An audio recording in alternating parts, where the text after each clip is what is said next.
I miss creating, man. It's good to be back. I could start with how much I've had going on in my life and why I've been absent for the last month or so. But if you're watching this video, I assume you're here for chess. So let's get right to it. There has been a lot going on in the chess world. Currently, we have Tata Steel Tournament, also known as Wake Z, because that's where the tournament is happening in Netherlands. This is Wimbledon of Chess tournament that's been going on since 1938. That is crazy if you think about it. It has only missed 1 year, and that was 1945 due to the World War II.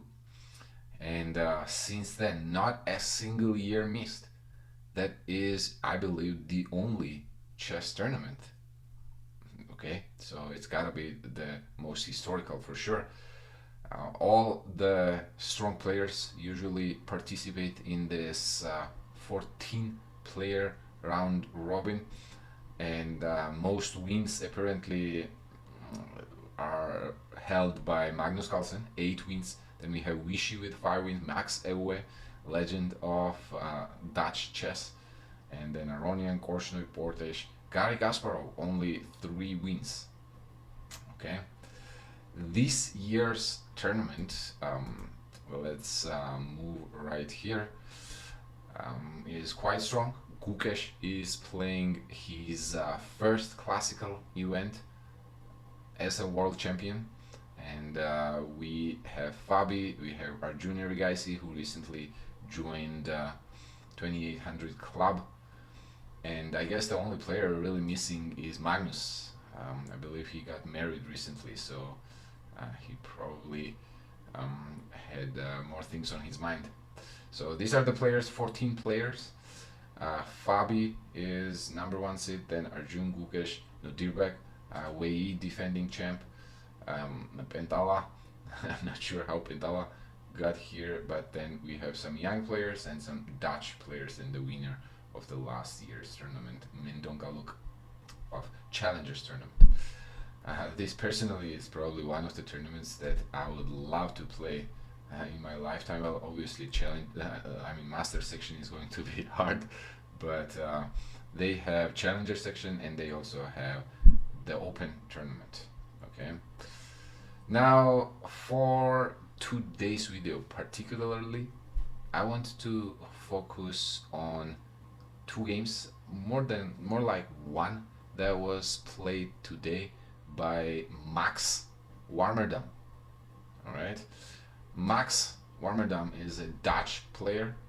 Here, his current rating is about 2650.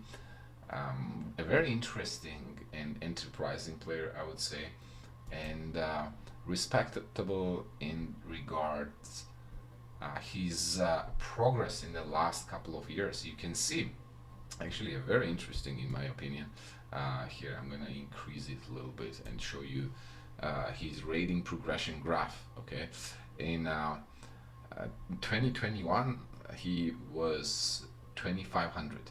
Okay, like regular grandmaster, and since then he started ascending. If you guys remember when Jordan Forrest won the Tata Steel Tournament, Max was seconding him. So I guess that's where he made his name for the first time, and since then he, I guess, decided to turn pro himself, and has been ascending since then.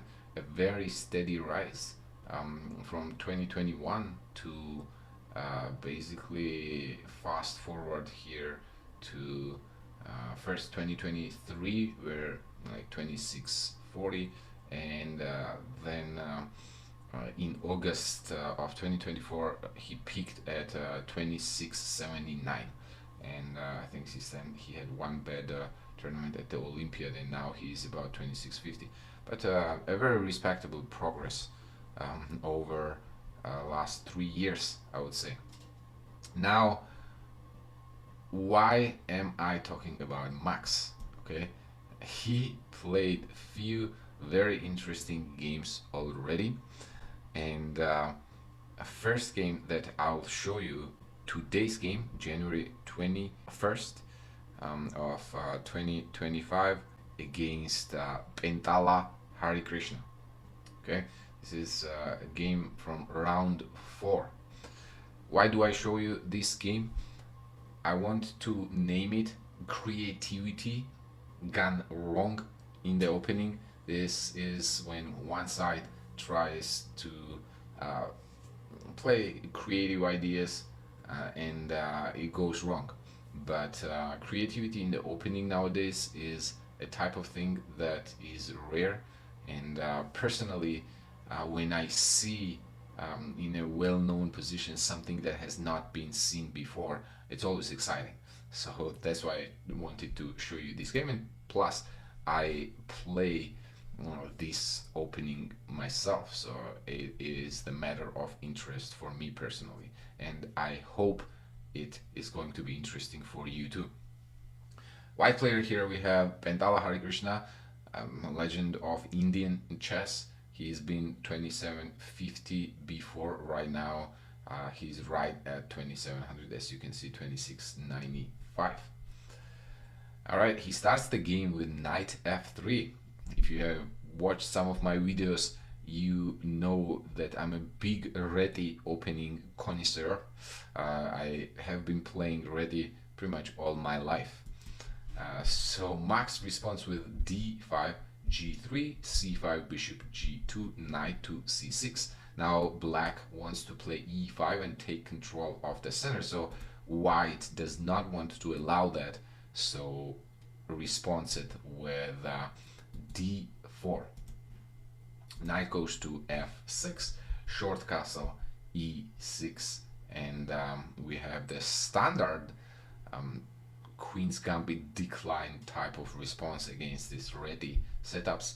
White plays c4, sacrifices pawn, d takes c4, and d takes c5. One of the main lines in the first game, Gukesh versus Giri, which was also a very trendy game, I would say. Gukesh chose to continue with queen a4, and there is an interesting line. If you take on d4, knight takes d4, queen takes d4, bishop takes c6, bishop d7, rook d1, bishop takes c6, queen takes c6, pawn takes c6, rook takes d4, and white is slightly better in this endgame, because on rook d8 simply takes rook c4, and rook d1 is not a big deal, simply king g2. Anish played bishop d7, I believe, after queen d4, and I continued with dc, and I think take with the bishop, and then takes queen c4. All right, dc is another main line in this position, offering the queen trade, and after bishop c4, knight b to d2. Now the main line here by far for black is to give this pawn back with c3 and try ruin white's pawn structure. White takes b takes c3, and it looks like black is slightly better due to the pawn structure, but that is not true. Even though queens have been traded off the board, white is going to have quite some initiative here. And another good example on this would be Prague versus Arjun. Prague beat Arjun from this position in the same tournament. How creative can this position really get? Well, when you thought you have seen everything, and when I thought I've seen everything in this position, I saw move b5 on the board. All right, and as you see on top of the board here, Max played this with hour 43 minutes on the clock. They start the game with 1 hour and 40 minutes. That means that he has gained almost 4 minutes. That means that he's been making every move instantly without hesitation. When that happens at this level, that is 100% preparation, and I'm sure Pentala realized that's what's going on here. A very interesting novelty, because as you can see, computer says that is not a good move. All right, it's a mistake. Why is that a mistake? It says due to knight e5. Max probably had knight e5 prepared. That's the only move here, and it would be interesting to see what happens after bishop takes a8, sacrificing an exchange for a pawn. But there's gonna be more to it. I believe either king e7 immediately or knight g4, hitting the f2 pawn, forcing e3 to weaken here, namely d3 square, and probably then go king e7. I'm not sure why not just simply a4 here. So maybe immediately king e7, but then there is knight e4, knight takes e4, probably bishop takes e4, then we have knight g4, maybe e3, and computer still likes white, and so do I. Say if you play b4, I guess you can try to create some counterplay with bishop e6 and then bring in the rook. But if anything, this shows that anything can be played, even at this level. All right, some opening lines are bad, or might objectively be bad, but if you have prepared it, and if you catch your opponent at the right time, meaning that position may be very complex, and they would not be prepared specifically on that line, from the practical standpoint, it can be played. All right, you will see this over and over in modern practice, and I would say a good example of that is Arjun Erigaisi, who crossed 2800 recently, and a lot of players wonder how is that possible. He plays such a dubious lines and dubious openings in general, but I guess he chooses his fights correctly. That has not been working out greatly in this tournament for Arjun, but that's another point, and I'll most likely actually make the next video on that, what is going on with Arjun. But let's get back to the game now, see what happened here, because game continued in a very interesting fashion here. a4, so after 6 minutes of thought, Pentala decides to not take an exchange and go a4 instead, try to break down black's queenside pawns here. Bishop goes to a6 to defend the pawn. Now knight e5 is still an option here, but Pentala had already made up his mind that he was probably not gonna go for that exchange grab, and goes knight g5 instead. Right now, knight was hanging on c6, so black has to defend it with knight to d5. Now knight d to e4, attacking the bishop. Bishop goes to b4, and we have the first brilliant move of the game. Knight takes f7. A very intuitive piece sacrifice, I would say. And as you can see, Max is still blitzing out moves here. But after king takes f7, what's the point, right? Well, knight goes to g5, check. Now king to f6, that's a precise move.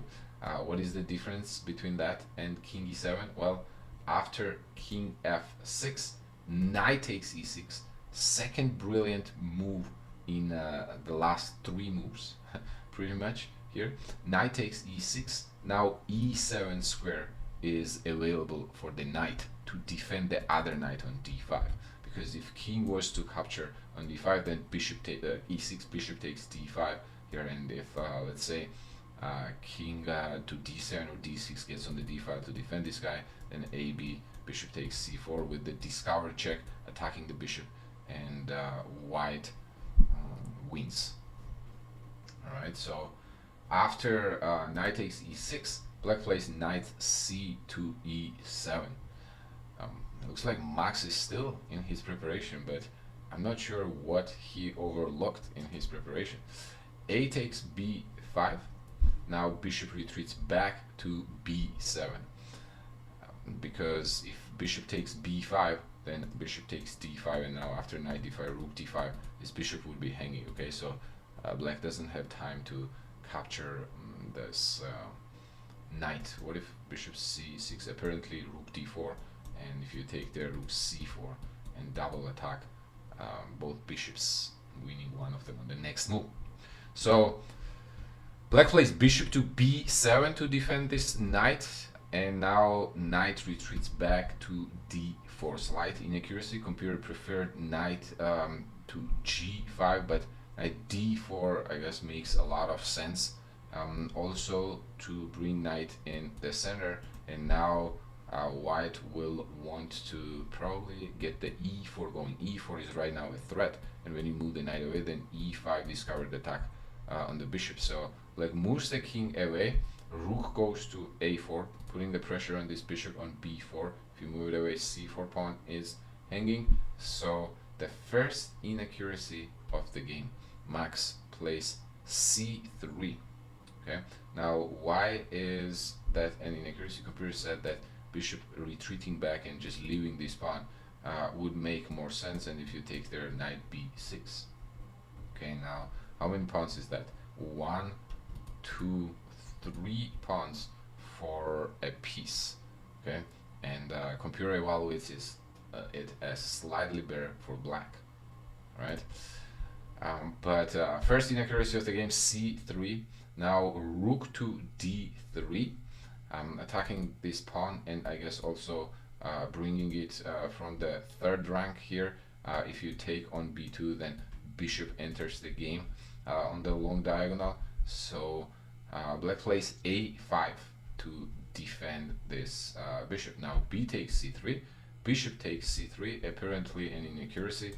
Rook a to c8 would be a better move, putting the pressure on this bishop on the c1, and the reason why bishop c3 is a mistake is due to this move knight to c6. Now knight c6 would attack a lot of black pieces here, well, namely d5, knight, and bishop on c3, and black pieces are a little loose, because if you take knight c6, then bishop d5 just loses on the spot. Bishop takes c6, b takes c6, and then rook gets from f4 check. If you retreat back, bishop e3, c7 to come next, and it is too much to handle for black, because bishop b7 is coming, rook d8 is coming, and white has a decisive advantage apparently, which might not be so obvious for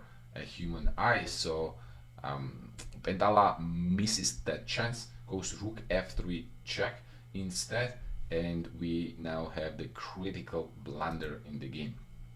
It was absolutely must to retreat the king back to e8, and leading to a very unclear position. Rook takes c3, knight takes c3, bishop takes b7, now hitting the rook. Keep in mind this rook is under attack. You take knight a4 probably, bishop takes there, knight b6, and let's say retreating bishop to e4, and we have a very interesting dynamic here.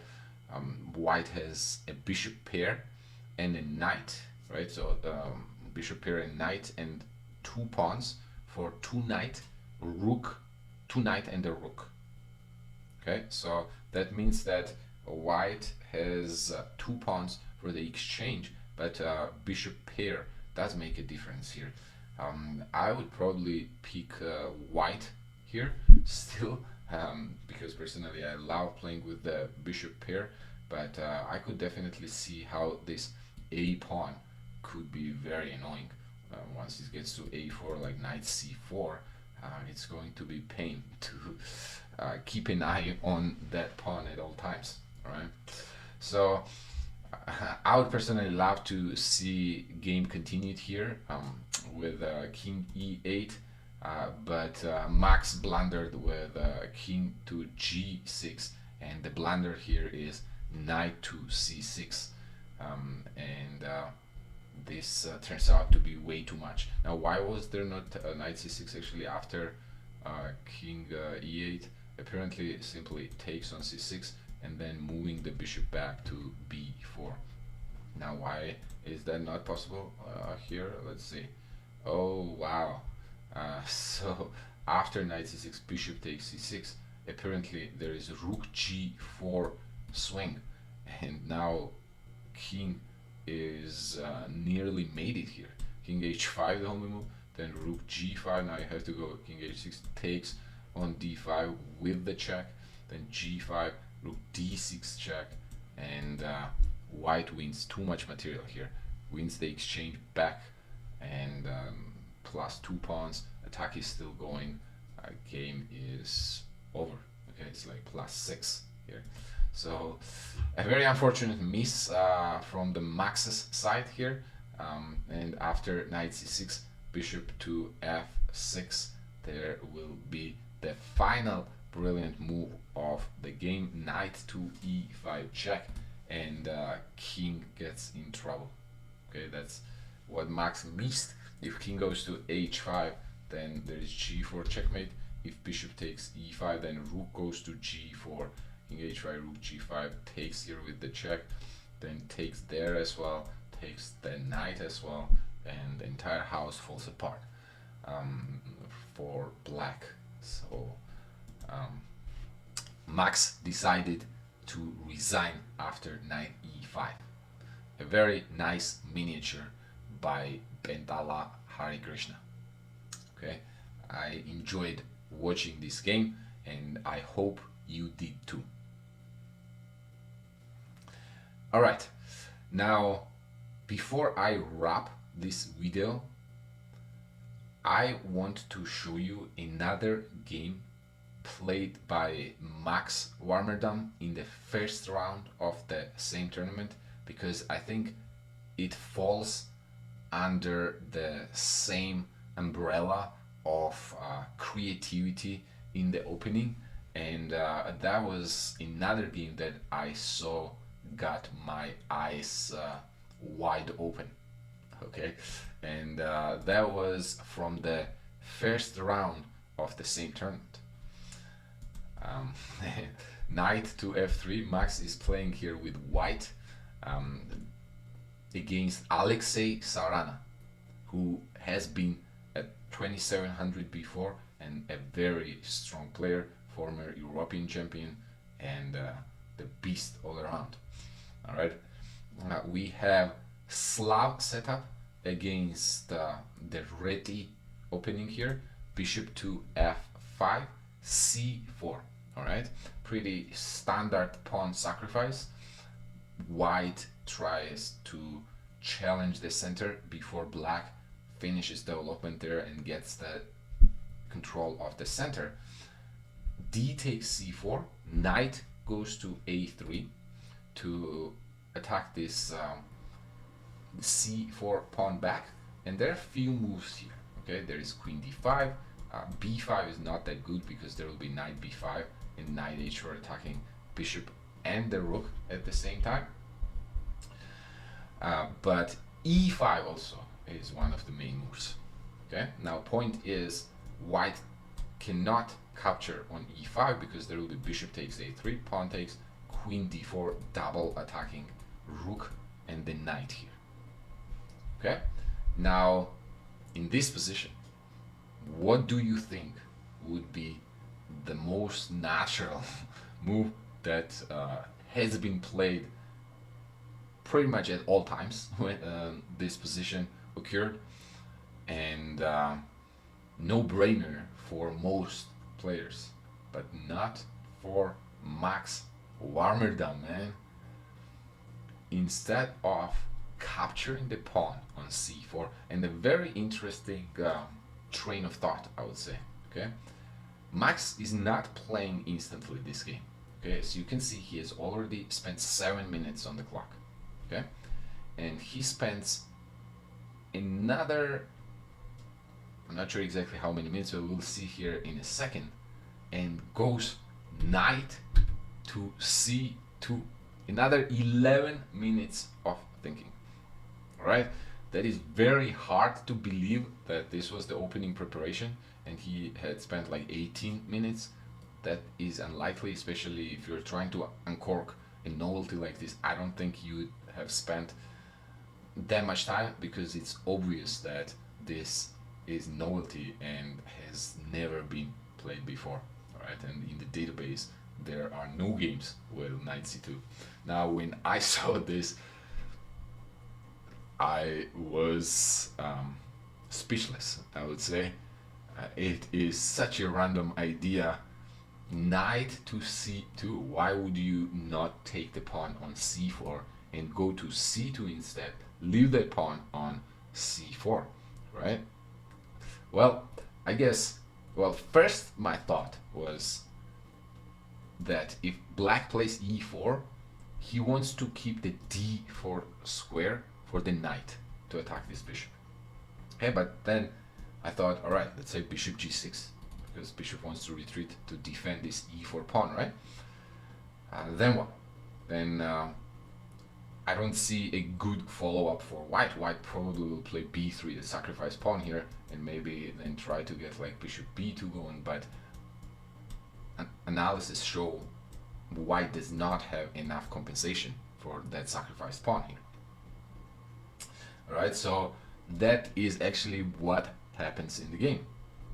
Black plays e4 and Max chooses to go with knight to h4. All right, a very strange series of events, at least personally for me. I was so confused when I was watching this game.